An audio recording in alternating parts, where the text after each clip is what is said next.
controversial setup in the studio today. Let's talk about it. I may or may not be using constant lights with a strobe. Whoops. It works for me. I don't know what to tell you. So this is an Aperture 120D with a softbox, obviously. And then I had a hair light that was a constant light here. It's not there currently, but it was.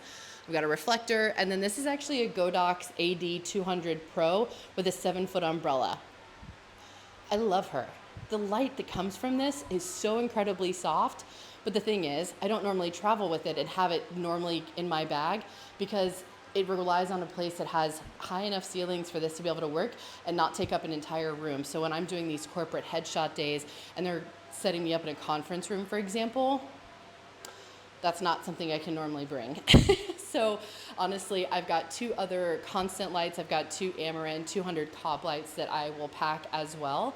But that's also controversial as well as using constant lights for headshots.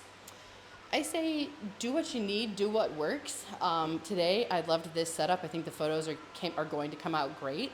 But also, obviously, it helps as well having a natural light studio, but it is a overcast day.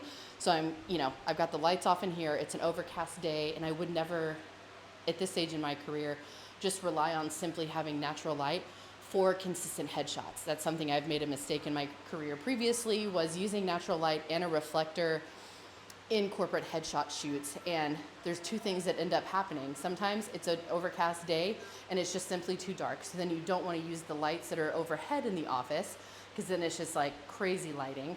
So then it's just darker and you're having to work on a lower speed and that just gets tricky. But also the other thing that can happen is if you're just simply working with reflectors, and nobody told me this, or at least I never watched or learned about it, if somebody's wearing crazy bright green, bright purple, anything like that, it's reflecting everything.